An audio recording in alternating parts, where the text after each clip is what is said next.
Yan, welcome po. Welcome dito sa channel ko.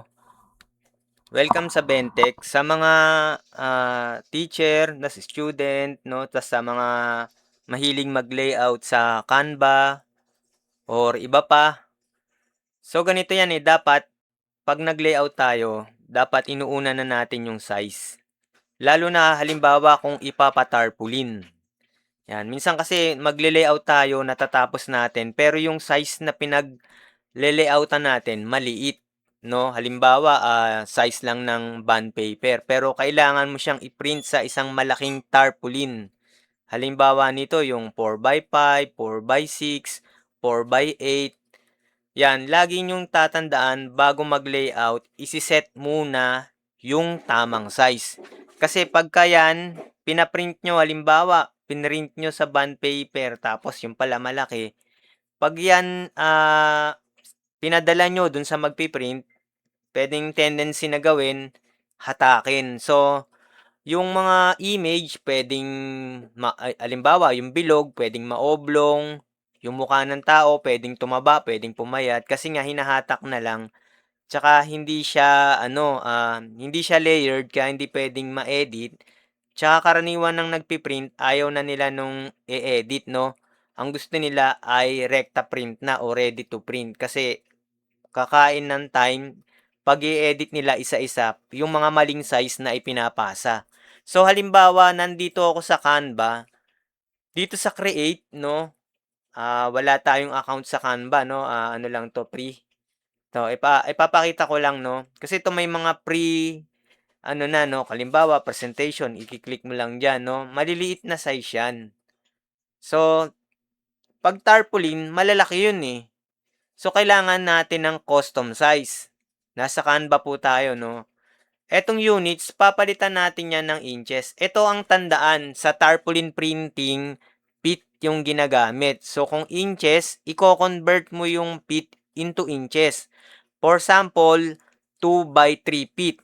So, pag 2 by 3 feet, ang size niyan sa inches, 24 by 36 inches. So, kung nilayout mo sa maliit, mahahatak niyang mga images tapos mag-iiba ng ano, ng kumbaga mag-iiba na yung design 'no, mababago na yung design. Kasi nga nahatak na yung image, tapos yung mga letra puwedeng ano, puwedeng tumaba, puwedeng pumayat.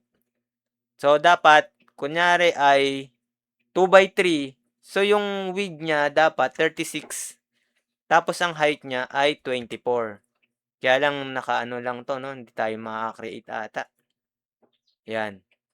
So, naka-create ako, 'yan. Kaya lang problema nito 'pag free lang 'no, hindi mo siya mada-download, 'yan. So, gano'n 'no. So, 24 by 36 inches, 2 by 3. Same din yan ng kunyari 4 by 5, ita-times mo yan by 12. 4 by 5 kasi feet. Kung 4, di magiging 48 yan. Then, ah, then yung 5, 60 inches. Ita-times nyo lagi sa 12. Ngayon, dito naman ako sa Photoshop. Ito halimbawa. Ito isang halimbawa, 4 by 5 ang nakalagay sa file name, 4 by 5, naka-PNG na.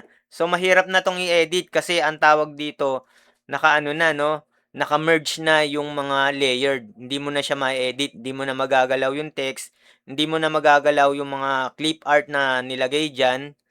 Kahit pa nasa Photoshop 'yan kasi isang layered na lang 'yan 'no. Kung makikita niyo dito sa bandang kanan, background na lang 'yan 'no, tinakpan ko lang yung ano, yung logo. So, itong nakalagay dito 4 by 5 feet. Pero ang actual size niya, ayan, image size niya ay ayan, ang width niya ay 20 inches, ang height niya ay 11 inches. So, maliit lang 'no, wala pang 2 feet yung lapad niya, yung height niya wala pang 1 feet 'no. Yan lang yung actual size na na nitong ipi-print 'no.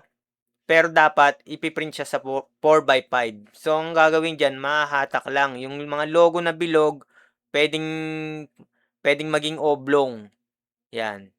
So, yun lang po, nagbigay lang ako ng idea 'no, para sa mga gagawa ng tarp, gumagawa sa Canva, gumagawa sa Photoshop. Unang-una na i-set niyo yung size. Huwag agad gagawa ng design kasi 'pag natapos na 'yan masyadong komplikado na, marami ng design, sa bandang huli mag-a-adjust ka.